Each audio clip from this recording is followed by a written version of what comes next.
बड़ी मज़ेदार कहानी। मूर्ख कौन। किसी गांव में एक सेठ रहता था। उसका एक ही बेटा था जो व्यापार के काम से परदेश गया हुआ था। सेठ की बहू एक दिन कुएं पर पानी भरने गई। घड़ा जब भर गया तो उसे उठाकर कुएं के मुंडेर पर रख दिया और अपना हाथ मुंह धोने लगी। तभी कहीं से 4 राहगीर वहां आ पहुंचे। एक राहगीर बोला, बहन, मैं बहुत प्यासा हूँ, क्या मुझे पानी पिला दोगी? सेठ की बहू को पानी पिलाने में थोड़ी झिझक महसूस हुई, क्योंकि वह उस समय कम कपड़े पहने हुए थी। उसके पास लोटा या गिलास भी नहीं था जिससे वह पानी पिला देती। इसी कारण वहां उन राहगीरों को पानी पिलाना उसे ठीक नहीं लगा। बहू ने उससे पूछा, आप कौन? राहगीर ने कहा, मैं एक यात्री हूँ। बहू बोली, यात्री तो संसार में केवल 2 ही होते हैं। आप उन दोनों में से कौन हैं? अगर आपने मेरे इस सवाल का सही जवाब दे दिया तो मैं आपको पानी पिला दूंगी, नहीं तो मैं पानी नहीं पिलाऊंगी। बेचारा राहगीर उसी बात का कोई जवाब नहीं दे पाया। तभी दूसरे राहगीर ने पानी पिलाने की विनती की। बहू ने दूसरे राहगीर से पूछा, अच्छा तो आप बताइए कि आप कौन हैं? दूसरा राहगीर तुरंत बोल उठा, मैं तो एक गरीब आदमी हूँ। सेठ की बहू बोली, भैया, गरीब तो केवल 2 ही होते हैं, आप उनमें से कौन हैं? प्रश्न सुनकर दूसरा राहगीर चकरा गया। उसको कोई जवाब नहीं सूझा तो वह चुपचाप हट गया। तीसरा राहगीर बोला, बहन, मुझे बहुत प्यास लगी है, ईश्वर के लिए तुम मुझे पानी पिला दो। बहू ने पूछा, अब आप कौन हैं? तीसरा राहगीर बोला, बहन, मैं तो एक अनपढ़ गंवार हूँ। यह सुनकर बहू बोली, अरे भाई, अनपढ़ गंवार तो इस संसार में बस 2 ही होते हैं, आप उनमें से कौन हैं? बेचारा तीसरा राहगीर भी कुछ बोल नहीं पाया।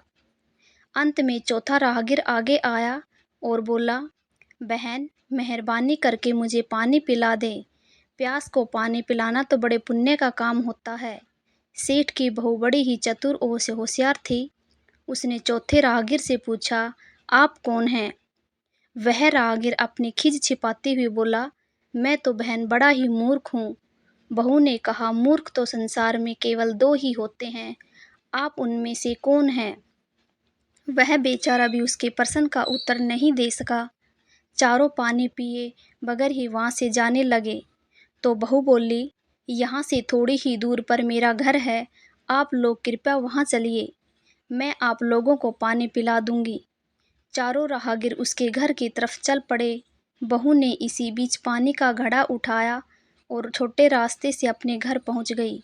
उसने घड़ा रख दिया और अपने कपड़े ठीक तरह से पहन लिए। इतने में वे चारों राहगीर उसके घर पहुंच गए। बहू ने उन सभी को गुड़ दिया और पानी पिलाया। पानी पीने के बाद वे राहगीर अपनी राह पर चल पड़े। सेठ उस समय घर में एक तरफ बैठ यह सब देख रहा था। उसे बड़ा दुख हुआ। वह सोचने लगा, इसका पति तो व्यापार करने के लिए परदेश गया है और यह उसकी गैर हाजिरी में पराए मर्दों को घर बुलाती है, उनके साथ हंसती बोलती है। इसे तो मेरा भी लिहाज नहीं है। यह सब देख अगर मैं चुप रह गया तो आगे से इसकी हिम्मत और बढ़ जाएगी। मेरे सामने इसे किसी से बोलते बतियाते शर्म नहीं आती, तो मेरे पीछे न जाने क्या क्या करती होगी। फिर एक बात यह भी है, बीमारी कोई अपने आप ठीक नहीं होती, उसके लिए वैद्य के पास जाना पड़ता है। क्यों न इसका फैसला राजा पर ही छोड़ दूं। यही सोचता हुआ सीधा राजा के पास जा पहुंचा और अपनी परेशानी बताई। सेठ की सारी बातें सुनकर राजा ने उसी वक्त बहू को बुलाने के लिए सिपाही बुलवा भेजे और उनसे कहा, तुरंत सेठ की बहू को राज्यसभा में उपस्थित किया जाए।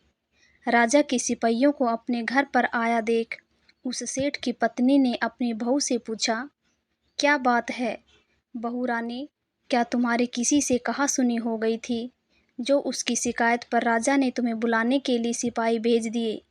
बहू ने सास की चिंता को दूर करते हुए कहा, नहीं सासू माँ, मेरी किसी से कोई कहा सुनी नहीं हुई है, आप जरा भी फिक्र न करें। सास को आश्वस्त कर वह सिपाहियों से बोली, तुम पहले अपने राजा से यह पूछकर आओ कि उन्होंने मुझे किस रूप में बुलाया है? बहन, बेटी या फिर बहू के रूप में? किस रूप में उनकी राजसभा में आऊं? बहू की बात सुन सिपाही वापस चले गए। उन्होंने राजा को सारी बातें बताई। राजा ने तुरंत आदेश दिया कि पालकी लेकर आओ और कहना कि उसे बहू के रूप में बुलाया गया है। सिपाहियों ने राजा की आज्ञा के अनुसार जाकर सेठ की बहू से कहा, राजा ने आपको बहू के रूप में आने के लिए पालकी भेजी है। बहू उसी समय पालकी में बैठकर राजसभा में जा पहुंची। राजा ने बहू से पूछा, तुम दूसरे पुरुषों को घर क्यों बुला लाई, जबकि तुम्हारा पति घर पर नहीं है? बहू बोली, महाराज, मैंने तो केवल कर्तव्य का पालन किया है। प्यासे पथिकों को पानी पिलाना कोई अपराध नहीं है। यह हर गृहिणी का कर्तव्य है। जब मैं कुएं पर पानी भरने गई थी, तब तन पर मेरे कपड़े अजनबियों के सम्मुख उपस्थित होने के अनुरूप नहीं थे। इसी कारण उन राहगीरों को कुएं पर पानी नहीं पिलाया। उन्हें बड़ी प्यास लगी थी और मैं उन्हें पानी पिलाना चाहती थी। इसलिए उनसे मैंने मुश्किल प्रश्न पूछे और जब वे उनका उत्तर नहीं दे पाए तो उन्हें घर बुला लाई। घर पहुंचकर ही उन्हें पानी पिलाना उचित था। राजा को बहू की बात ठीक लगी।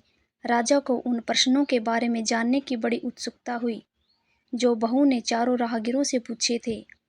राजा ने सेठ की बहू से कहा, भला मैं भी तो सुनूं कि वे कौन से प्रश्न थे जिनका उत्तर वे लोग नहीं दे पाए। बहू ने तब वे सभी प्रश्न दोहरा दिए। बहू के प्रश्न सुन राजा और सभासद चकित रह गए। फिर राजा ने उससे कहा, तुम खुद ही इन प्रश्नों के उत्तर दो। हम अब तुमसे यह जानना चाहते हैं। बहू बोली, महाराज, मेरी दृष्टि में पहले प्रश्न का उत्तर है कि संसार में सिर्फ दो ही यात्री हैं, सूर्य और चंद्रमा। मेरे दूसरे प्रश्न का उत्तर है कि बहू और गाय इस पृथ्वी पर ऐसे दो प्राणी हैं जो गरीब हैं। मेरे तीसरे प्रश्न का उत्तर सुनाती हूँ महाराज। हर इंसान के साथ हमेशा अनपढ़ गंवारों की तरह जो हमेशा चलते रहते हैं, वे हैं भोजन और पानी।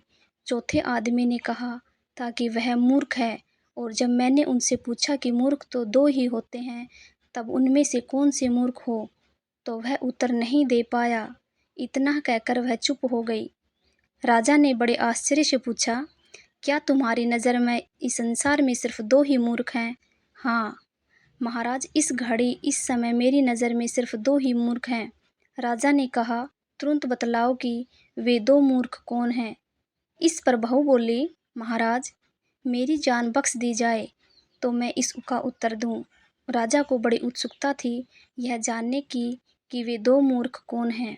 सो उसने तुरंत बहू से कह दिया, तुम निसंकोच होकर कहो, हम वचन देते हैं तुम्हें कोई सज़ा नहीं दी जाएगी। बहू बोली, महाराज, मेरे सामने इस वक्त बस दो ही मूर्ख हैं।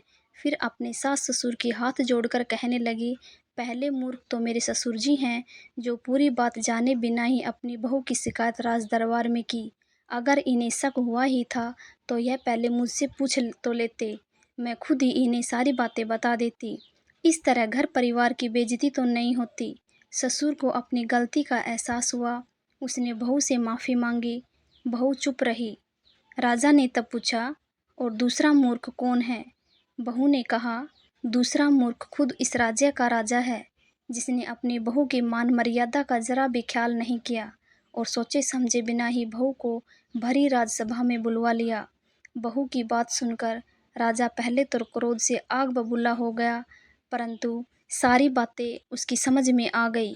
समझ में आने पर राजा ने बहू को उसकी समझदारी और चतुराई की सराहना करते हुए उसे ढेर सारे पुरस्कार देकर सम्मान सहित विदा किया। अगर मेरी वीडियो पसंद आए तो लाइक